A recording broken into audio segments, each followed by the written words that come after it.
ذلك الكتاب لا ريب فيه هدى للمتقين۔ بسم اللہ الرحمن الرحیم۔ الحمدللہ، آج ہماری تلاوت کا آغاز 24ویں پارے سے فمن اظلم ممن کذب علی اللہ۔ سارے انسان دو حصوں میں تقسیم ہے، دو ہی قومیں ہیں، ایک کافر ایک مسلمان۔ فرمایا کافر ظالم ہے، جھوٹا ہے، اللہ کے بارے میں جھوٹ بولتا ہے اور اللہ کے رسول کو جھٹلاتا ہے، آسمانی کتاب کو جھٹلاتا ہے، ٹھکانہ جہنم ہے۔ ایمان والا سچائی پہ ایمان رکھتا ہے، رسولوں کی تصدیق کرتا ہے، متقی اور پرہیزگاروں میں ہے، اس کا ٹھکانہ جنت ہے۔ اللہ کے نبی صلی اللہ علیہ وسلم سے مشرک کہا کرتے تھے، تم اس قسم کی باتیں جس سے ہمارے معبودوں کی توہین ہوتی ہے، اس گفتگو سے ہمارے معبودوں کے اثر پہ ہمارے معبودوں کا آپ پر اثر پڑے گا۔ تو فرمایا انہیں کہہ دو، کیا اللہ کافی نہیں ہے؟ اور کیا کوئی اللہ کے علاوہ کوئی ایسی ذات بھی ہے کہ وہ نفع پہنچانا چاہے تو کوئی نفع روک سکے اور کوئی ضرر پہنچانا چاہے تو وہ اس ضرر کو روک سکے؟ ایک اللہ کی ذات ہے، ایک اللہ کی ذات ہے جو پکڑنے پہ آئے تو بچا کوئی نہیں سکتا، نوازنے پہ آئے تو محروم کوئی نہیں سکتا۔ باقی فیصلہ آنے والا ہے ایک دن جب ہر آدمی سر کی آنکھوں سے دیکھے گا، تم بھی کر لو اپنی جو کرنا ہے، ہم بھی کرتے ہیں، ایک دن ان قریب لوگ دیکھ لیں گے۔ اسی کی ایک شکل موت کی چھوٹی سی شکل ہے، وہ نیند ہے، روح چلی جاتی ہے، جس کی روح واپس آنا منظور ہوتی ہے وہ اڑ جاتا ہے، اور جس کے لیے موت کا فیصلہ ہوتا ہے اس کی روح واپس کوئی نہیں آتی۔ فرمایا یہ روز ہی دیکھتے ہو، مرنے کے بعد ایک زندگی ہے، مجرم کی سزا ہے۔ پھر مجرم آرزو کرے گا کاش کہ ساری دولت زمین پہ رکھی مجھ سے لے لی جائے اور میری نجات ہو جائے، لیکن وہاں یہ سارا فدیہ بھی قابل قبول نہیں ہوگا۔ اور جب اسے اللہ کی طرف سے کوئی آزمائش آتی ہے تو اللہ کو بلاتا ہے، اللہ کی طرف سے آسانی ہوتی ہے تو پھر سمجھتا ہے یہ میرا کمال ہے، میری تدبیر ہے اور میرا جسے کہیں کہ میری سمجھداری ہے، اس کا تذکرہ فرمایا۔ پھر اللہ کا انسانوں کے ساتھ جو ایک رحمت کا معاملہ ہے وہ ہے توبہ، استغفار کی قبولیت۔ فرمایا کتنے ہی گناہ کیوں نہ ہو گئے ہوں اور تیرے گناہوں کی بلندی آسمانوں کو چھونے لگی ہو، لیکن پھر بھی مایوسی نہیں ہے میرے دربار پہ، ندامت شرمندگی لے کے آئے گا، سب معاف کر دوں گا، لیکن اس سے پہلے کہ وہ وقت آ جائے جب عذاب آ جائے گا اور پکڑ ہو جائے گی، اس سے پہلے توبہ کر لے۔ پھر منافق کفار کا تذکرہ فرمایا، عام طور پہ حق کا انکار کی وجہ تکبر ہے، غرور ہے، اور ان کا ٹھکانہ جہنم ہے۔ شرک کرنے والے وہ اللہ کو نہیں پہچانتے، اللہ کو پہچانتے تو شرک نہ کرتے، اس کے ساتھ کسی کو شریک نہ ٹھہراتے۔ پھر قیامت کا منظرنامہ ہے، سور پھونکا جائے گا، سارا نظام درم برم ہو جائے گا، اور کل محشر کے میدان میں پھر گواہی دینے والے گواہی دیں گے، سب کی اس کی نیکیوں کا اور برائیوں کا بدلہ اور انعام ملنے والا ہے۔ جہنمی جہنم کی طرف انہیں دھکیلا جائے گا، جہنم کے دروازے کھل جائیں گے اور ان سے کہا جائے گا کیا حق نہیں آیا تھا؟ اقرار کریں گے لیکن ہم نے انکار کیا، جہنم کے مستحق ہوئے۔ ایمان والے جنت کی طرف لے جائے جائیں گے اور انہیں پروٹوکول ملے گا، جنت کے دروازے ان کے پہلے سے کھلی ہوئی ہوں گے اور انہیں سلامی دی جائے گی، سلامی دی جائے گی، اور یہ بھی اللہ کی یہ نعمتیں دے کر اللہ کا شکر بجا لائیں گے۔ سورہ مومن کا تذکرہ ہے، اللہ کی صفات ہیں، وہ ذات ہے معاف کر دینے والی ہے، توبہ قبول کرنے والی ہے، شدید پکڑ بھی بڑی سخت ہے اور بڑی طاقت والی ذات ہے۔ اور فرمایا جو اللہ کی نافرمانی کرتے ہیں اور دین کے معاملے میں جھگڑا کرتے ہیں، آپ ان کی ترقی سے دیکھ کر دھوکے میں نہ پڑیں، ان کی ترقی بہت عارضی ہے، اس سے پہلے بڑی بڑی ترقی یافتہ قومیں گزری ہیں، قوم عاد، قوم سمود، انجام کیا ہوا ان کا؟ تو وقتی طور پہ ان کی ترقی اور خوشحالی آپ کو متاثر نہ کرے۔ قوم عاد، قوم سمود کا حال کیا ہے؟ پھر اللہ کے فرشتے، اللہ کی بڑی بڑی مخلوق ہے، کچھ مخلوق فرشتوں کی ایسی جو اللہ کے عرش کو اٹھائی ہوئی ہے اور وہ اہل ایمان کے لیے دعائیں کرتی رہتی ہے، اہل ایمان کے لیے دعائیں کرتی رہتی ہے، اللہ نے جنت دے دے، ان کی اولاد کو بھی ان کے ساتھ شامل فرما لے اور انہیں عذاب سے اور اپنی پکڑ سے محفوظ فرمایا۔ فرمایا جو آدمی جنت میں چلا گیا اور اللہ کی پکڑ سے ناراضگی سے بچ گیا، حقیقت میں یہی کامیابی ہے اور بہت ہی بڑی کامیابی ہے، اس کا تذکرہ فرمایا۔ وہ دن ایسا ہے کہ ہر شخص کو اس کے کیے کا بدلہ ملے گا اور انصاف ہوگا اور بادشاہت صرف اللہ کی ہوگی۔ دنیا کے سارے بونے حکمرانوں کے اختیارات بھی وہ بھی بے اختیار ہو جائیں گے، اس کا تذکرہ فرمایا۔ پھر زمین پہ چل پھر کے دیکھو، بڑی قوت اور طاقت تھے، لیکن انجام کیا ہوا؟ فرعون اور قارون اور حامان کے ساتھ کیا حشر ہوا؟ ایک مرد مومن ایمان والا قوم کو سمجھانے لگا، فرعونی قوم کو سمجھانے لگا، تم ایک شخص کو قتل کرنے کے درپے ہو، موسیٰ علیہ الصلوۃ والسلام کو، جس کا جرم یہ ہے کہ وہ کہتا ہے ربی اللہ، اللہ میرا ایک، میرا رب اللہ ہے۔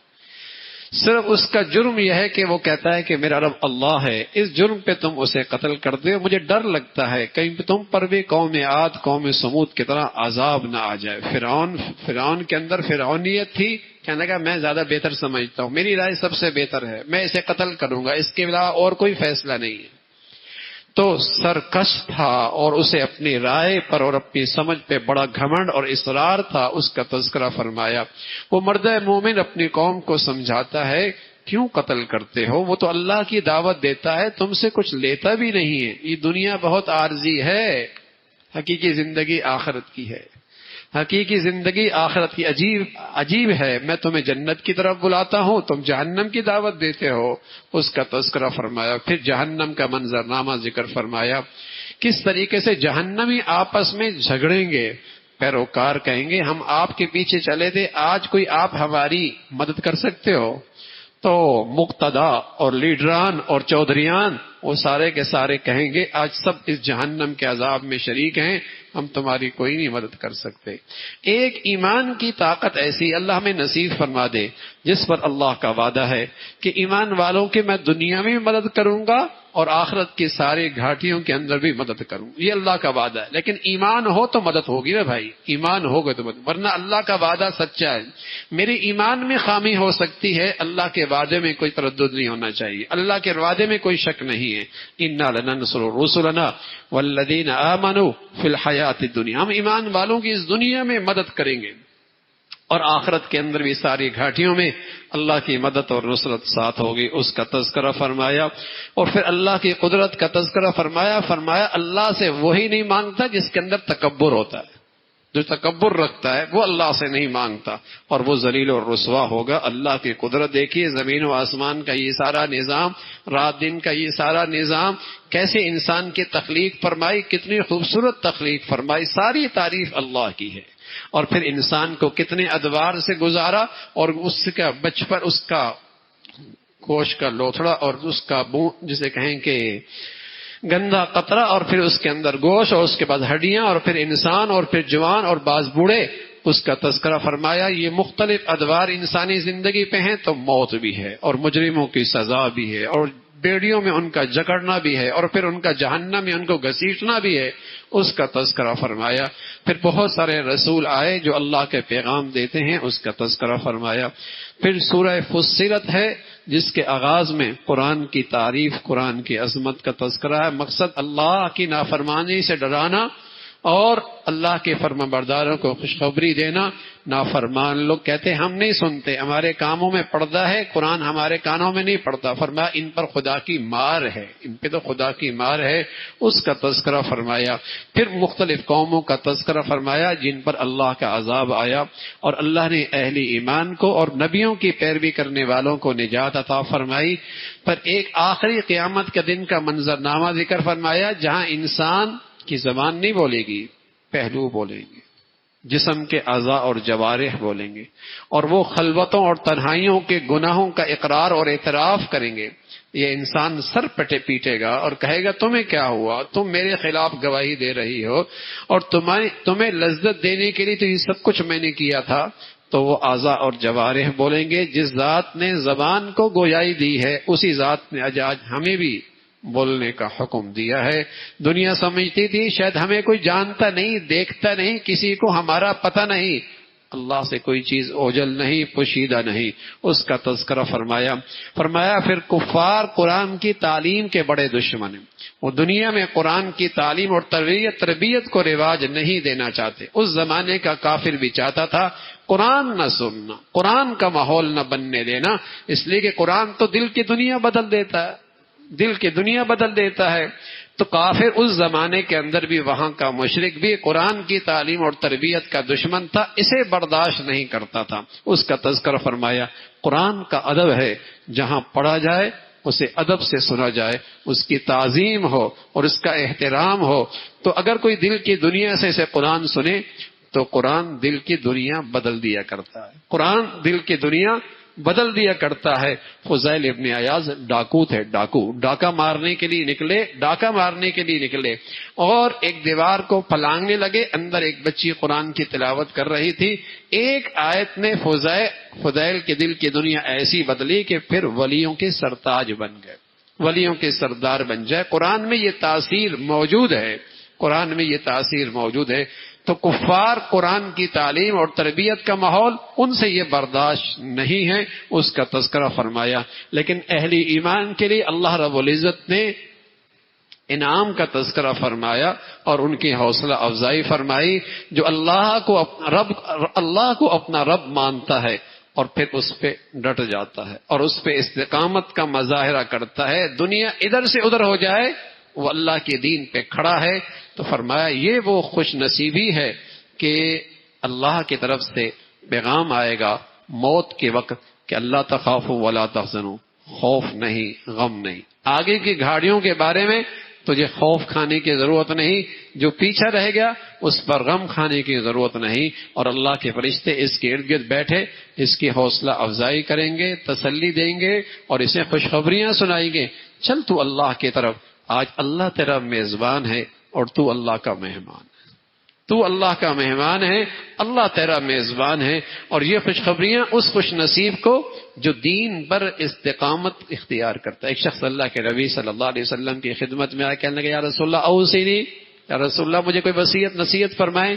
آپ نے فرمایا کہو اللہ میرا رب ہے اور پھر اس پہ جم جاؤ، کہو اللہ میرا رب ہے اور پھر اس پہ جم جاؤ، کچھ بھی ہو جائے میں اللہ کا حکم نہیں توڑ سکتا، میں اپنے اللہ کو ناراض نہیں کر سکتا، جو میرا مالک ہے، خالق ہے، اس کا حق مجھ پہ سب سے زیادہ ہے، سب کچھ ہو سکتا ہے لیکن اس کی نافرمانی نہیں ہو سکتی، اس پر یہ نام ہے۔ اور سچ یہ ہے الاستقامت فوق الکرامہ، کوئی آدمی ہوا میں اڑے اور سمندر میں چلے اور پاؤں گیلا نہ ہو، یہ اتنی بڑی کرامت نہیں، اس سے بڑی کرامت یہ ہے کوئی اپنی زندگی ایسی گزارے جو زندگی گناہوں کی ظلمت سے پاک ہو، یہ سب سے بڑی بزرگی اور سب سے بڑی ولایت اور سب سے بڑی کرامت ہے۔ استقامت ہزاروں کرامتوں سے بڑھ کر بڑی دولت ہے، اس کا تذکرہ فرمایا۔ پھر اہل جنت کے لیے انعام ہے، فرمایا جنت کو کیا ملے گا، گنتی کتنی کرائی جائے، کیسی کیسی نعمتیں ہوں گی، بس اتنا بتا دیتے ہیں کہ تمہاری چاہت کیا ہوگی وہ مل جائے گا، تم اپنی چاہت بلند سے بلند تر کر لو، تم اپنی خواہش کو بلند سے بلند تر کر لو، تم اپنی آرزو بلند سے بلند تر کر دو، فرمایا وہ سب کچھ ملے گا۔ ایک دیہاتی نے جب یہ بات سنی، حکیم الامت تھانوی رحمۃ اللہ علیہ کی خدمت میں بیٹھا ہوا تھا، کہنے لگا حضرت میرا چاہت ہوگی کہ میں وہاں کھیتی بھی کاٹوں، میں کھیتی بھی کاٹوں۔ تو حضرت فرمانے لگے اگر تو کھیتی کی چاہت رکھے گا اللہ تیری یہ بھی چاہت پوری کریں گے، لیکن جنت کی نعمتیں دیکھ کر تیری سوچ کی پرواز اور تیری خواہشات کی پرواز بھی بہت بلند ہو جائے گی، پھر کھیتی ویتی نہیں چاہے گا تو، پھر تیری سوچ بھی اور تیری چاہت بھی اور خواہشات کی پرواز بھی بہت بلند ہو جائے گی۔ تو وہ اللہ رب العزت بتا رہا ہے کہ وہاں ہر وہ چاہت جو تو چاہے گا وہ ہوگی، اس لیے کہ دنیا میں تو نے وہ کیا جو اللہ کی چاہت تھی، وہاں وہ ہوگا جو تیری چاہت ہوگی۔ سبحان اللہ، یہاں اللہ کی چاہت تو نے پوری کی، وہاں اللہ تیری چاہت پوری کریں گے۔ اور بھائی مہینے سال کی بات نہیں، ہاں مہینے سال کی بات نہیں، 50 سال 1 صدی کی بات نہیں، 50 صدیاں 100 صدیوں کی بات نہیں۔ امام غزالی فرمایا کرتے تھے زمین و آسمان کی خلا کو رائی کے دانے سے بھر دیا جائے اور ایک پرندہ 100 سال کے بعد ایک دانہ اٹھا کے لے کے جائے، زمین و آسمان، مشرق مغرب شمال جنوب، 6 کے 6 بر اعظم، زمین کو ذرات سے، رائی کے دانوں سے بھر دیا جائے آسمان کے بلندیوں تک، اور ایک پرندہ آئے اور 100 سال کے بعد ایک دانہ لے کے جائے. فرمایا یہ دانے ختم ہو سکتے ہیں، وہ زندگی نہیں ختم ہو سکتی، وہ زندگی نہیں ختم ہو سکتی. ارے میرے عزیزو، پھر جیو نا اس کے لیے، پھر مر مٹو اس کے لیے، پھر اس زندگی کے لیے مر مٹو، اس کے لیے پھر جیو. زندگی تو وہ ہے، زندگی تو وہ ہے، جہاں ہے تو پھر سب کچھ ہے، اسی کا تذکرہ فرمایا. پھر فرمایا مرنا ہے، مرنے کے بعد زندگی ہے. دیکھتے نہیں بنجر زمین ہوتی ہے، سوکھی ہوئی ہوتی ہے، آسمان سے بارش ہوتی ہے، کیسے اس کے اندر تازگی آتی ہے، کیسے اس کے اندر سبزہ اگتا ہے، کیسے وہ پروان چڑھتا ہے. جیسے بنجر زمین کو، مریل زمین کو اللہ بارشوں سے زندہ کر لیتا ہے، ایسا اللہ رب العزت انسانوں کو بھی زندہ کرے گا. قرآن اللہ کی کتاب ہے، عربی زبان کے اندر. عجمی میں ہوتی تو لوگ کہتے ہیں ہم عجمی زبان میں. فرمایا یہ قرآن ایسا ہے جہاں کہیں باطل نہیں آ سکتا، اس کے اندر کہیں باطل داخل نہیں ہو سکتا. اسی کا تذکرہ فرمایا. فرمایا پھر بھی لوگ شک کریں تو ان قریب فیصلہ ہو جائے گا. باقی جو نیکی کرے گا اپنا فائدہ اٹھائے گا، جو برائی کرے گا اس کی سزا بھی دیکھے گا. اللہ کسی کے ساتھ زیادتی نہیں کرتا. اللہ تو انصاف کرنے والا ہے. بدی والے کو سزا ملے گی، نیکی ور کرنے والے کو انعام ملے گا. اللہ کسی بھی زیادتی نہیں کرتا. اسی کا تذکرہ فرمایا. اللہ عمل کی توفیق نصیب فرمائے.